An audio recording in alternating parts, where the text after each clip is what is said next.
Mikul beban yang kau tidak bisa pikul, kau akan kacau. Saya menolak jadi gubernur Lemhanas. Nah, saya ditelepon lagi habis sidang kabinet, karena menurut teman saya yang menteri, orang mengatakan, para peserta itu mengatakan, peserta rapat itu mengatakan, Gus Dur perlu penasehat militer. Oke. Terus Gus Dur setuju, dan dia menyebut setuju Salim Said. Oke. Jadi begitu rapat kabinet selesai, saya ditelepon oleh Luhut Panjaitan, sekarang LB, dan siapa? Menteri Kesehatan teman sekolah saya dari UI zaman dulu menyampaikan, Len, kau diangkat Gus Dur, jangan ditolak ya. Saya masih ingat tuh kata-kata Luhut, jangan ditolak. Oke. Tapi nggak lama, menunggu lama, nggak pernah ada kabar. Apakah ada yang menyabot atau Gus Dur lupa, nggak pernah terjadi. Lalu pernah Pak Jokowi menghadapi debt collector, itu menggambarkan bahwa sebenarnya Jokowi itu berutang pada banyak kekuatan oligarki. Jadi apa yang dihadapi Jokowi yang kita sebut sekarang oligarki adalah pengutang-pengutang yang mengutangi Jokowi untuk jadi presiden.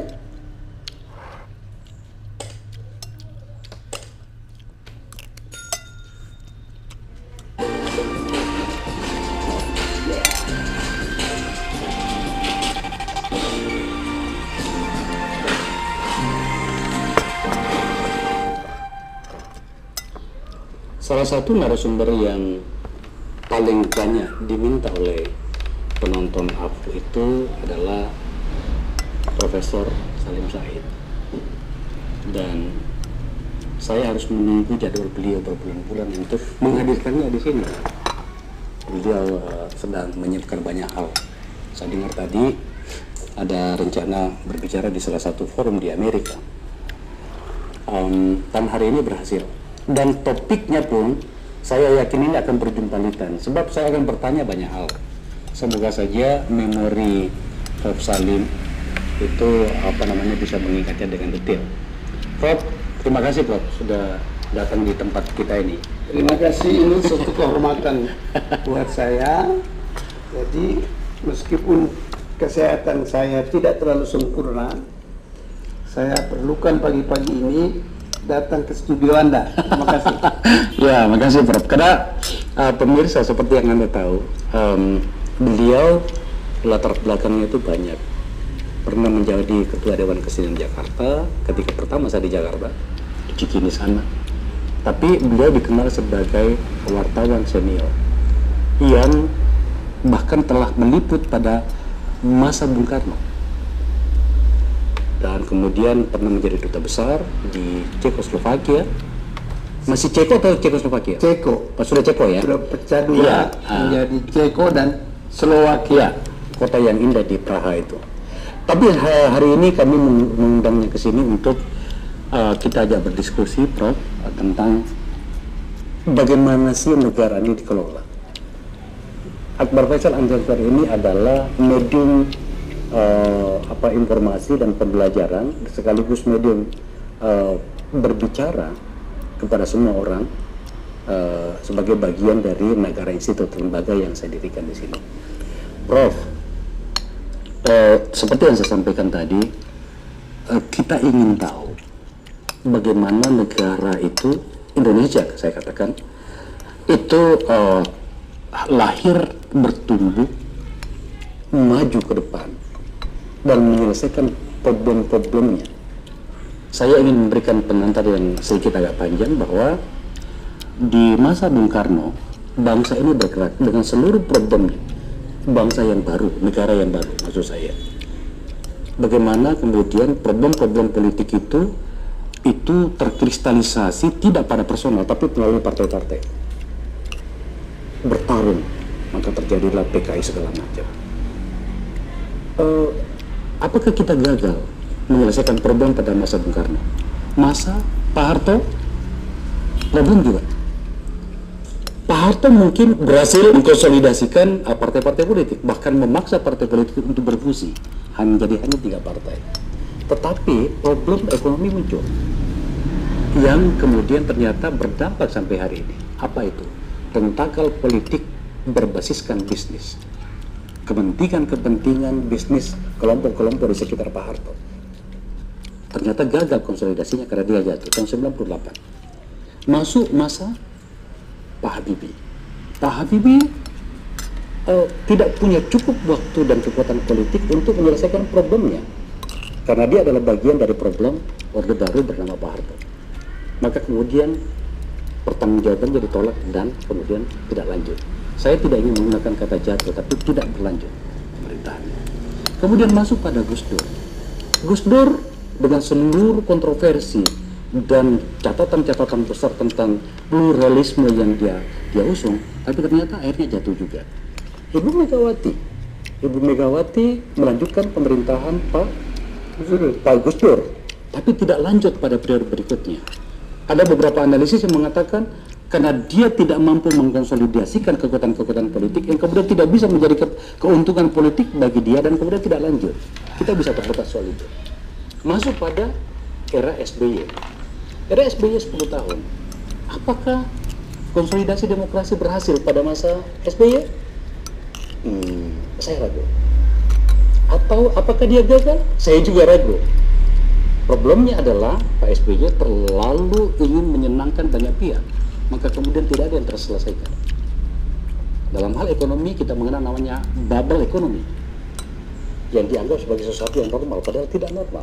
Masuk pada Pak Jokowi. Pak Jokowi berhasil melakukan sesuatu yang kemudian diingat bernama infrastruktur. Apakah layak kita berbicara infrastruktur adalah sebuah keberhasilan? Bisa iya, bisa tidak. Tapi dalam hal demokrasi, beliau, pemerintahan Pak Jokowi, mampu mengkonsolidasikan parlemen hingga 82% dari ini dengan masuknya PAN. Pertanyaannya untuk Pak Jokowi, apakah berhasil demokratisasi itu dengan pola seperti itu atau sebuah kegagalan? Prof, izinkan saya memohon maaf. Saya panjang lebar memberikan pengantar. Karena kenapa? Orang yang saya hadapi ini adalah orang yang panjang catatannya. Prof sudah menjadi wartawan pada masa Bung Karno. Pertanyaan saya salah satu, bagaimana kita memahami dan melihat bangsa ini keluar dari titik saya dengan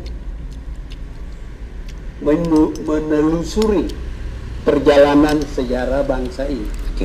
Selalu saya katakan bangsa Indonesia ini adalah bangsa baru, bangsa buatan, sebab pada abad ke-19 nggak ada Indonesia, apalagi zaman Majapahit, apalagi zaman Sriwijaya. Jadi ini soal baru, fenomena baru, dan cepat sekali perkembangannya. Budi Utomo tahun berapa? 08 atau 09. Sarekat Islam dan sebagainya.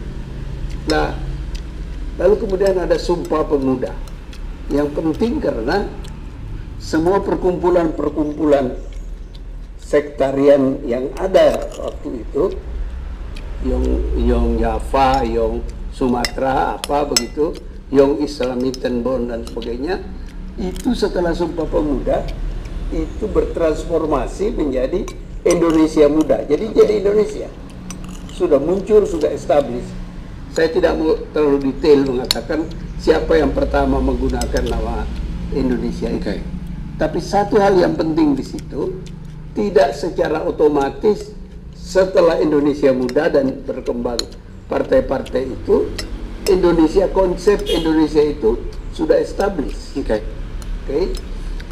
Jadi dalam perkembangannya lalu terjadi pendudukan Jepang, lalu proklamasi kemerdekaan, formal ada Indonesia, presidennya Soekarno, wakilnya Hatta.